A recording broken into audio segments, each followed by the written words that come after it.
Ron DeSantis is trying to outdo Ron DeSantis by passing more anti-free speech legislation while claiming it's all for free speech. So now he currently signed a bill that would ban protests or classify as a misdemeanor protests in any kind of private residence in the state of Florida or outside of a private residence. So this new legislation makes it a second-degree misdemeanor to protest in a manner that is aimed at intentionally harassing or disturbing someone in their home. Violators face 60 days in jail and fines up to $500.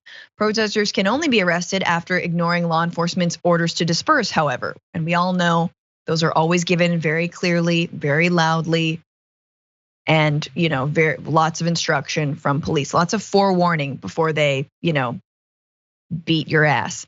HB 1571 passed in the Florida State Legislature in March, and in a statement about the new protest law, DeSantis points to the recent abortion protesters in front of Supreme Court justices' homes as an example, and called them, quote, unruly mobs and angry crowds. I just wanted to go quickly to this video of an unruly mob, an angry crowd outside of Supreme Court Justice John Roberts' home. Just trigger warning, it is unruly. Keep abortion safe and legal. You don't care if people die. You don't care if people die. You don't care if people die. Oh God, there's chalk on the ground. I think someone died there. That's when chalk is on the ground, you mean, that it's like a homicide. Those were obviously pro-choice protesters outside of John Roberts' house. And DeSantis wants to further criminalize these peaceful demonstrations. It is just so difficult. I don't know, Dan, does the right not understand irony? That like we're like only a couple years out of a mob that they stirred up storming the Capitol building armed, and yet protesters with chalk in a rich neighborhood are the ones who should be criminalized. Oh yeah, there's no irony. If the story hasn't been pre-cherry picked for these Republicans, they're not really going to look into it. I'm talking about these Republican voters who are paying attention. The Republican politicians know exactly what they're doing.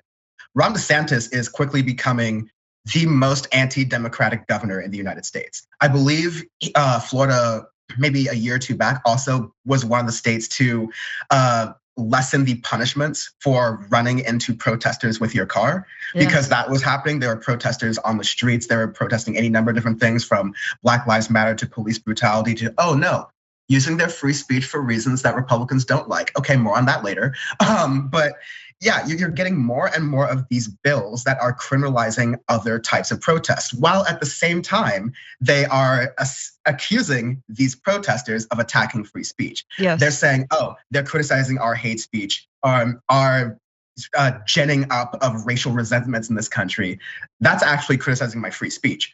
Protesting anything like that, or protesting reproductive justice in any kind of way, no, we're gonna specifically put a ban on the books on that. No, people who want to run over protesters, we're gonna specifically protect you legally. But if you happen to carry a sign in a neighborhood that is a little bit too nice, then that's too bad. By the way, this also comes down to enforcement. You mentioned, how are the police going to inform people that it's been an unlawful assembly, usually very quietly, and then all of a sudden the guns come out. But I was gonna joke about this, but I also have a thing, like, this is not gonna be enforced in any communities of color. This is not gonna be enforced in any areas where, unfortunately, when this turns around and mobs start coming after, the right wing's enemies, Ron DeSantis is gonna be like, hey, let's make sure all the cops, the highest level of Florida police is out there to make sure all those people arrested who agree with me are gonna face the same consequences. So we're gonna see how these laws play out in practice. And it's going to be abundantly clear to the people who are paying attention, haven't completely drank the right-wing Kool-Aid on this, that Ron DeSantis is an anti-democratic governor. Right.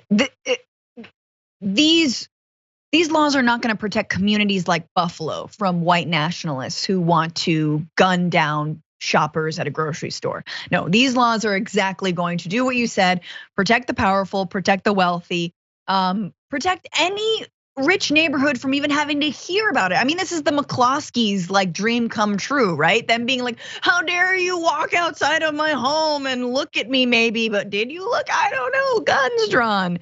And as you mentioned, DeSantis did sign that bill allowing drivers to run down protesters effectively, which what it does is essentially grant legal immunity to people who drive through protesters blocking a road, which Democrats argued might have protected the white nationalists who ran over and killed counter-protester Heather Heyer during the Charlottesville tumult in 2017.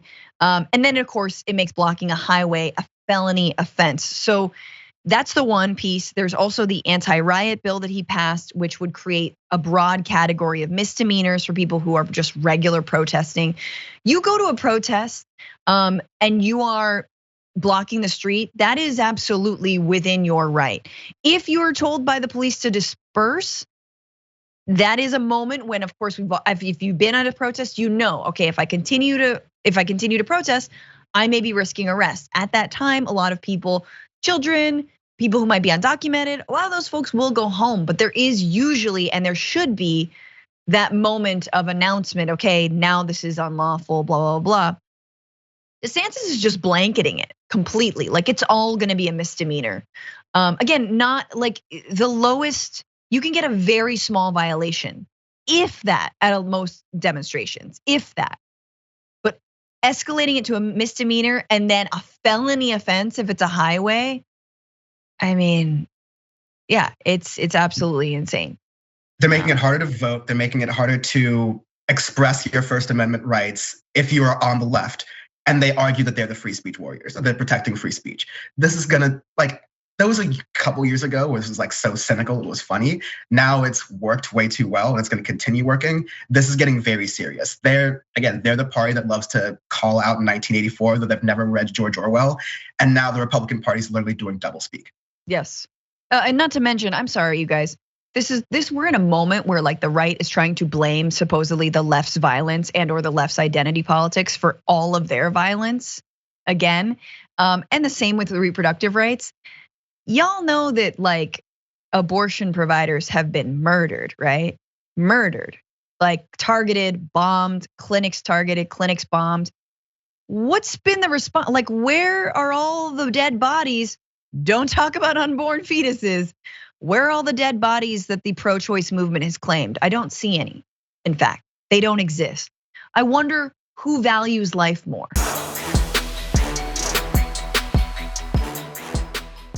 For more political news breakdowns, interviews, stories of activism, and me trying my hardest to care about the occasional big celebrity news story, subscribe to our YouTube channel at youtube.com/thedamagereport. And you can ring the bell wherever it is so you don't miss anything.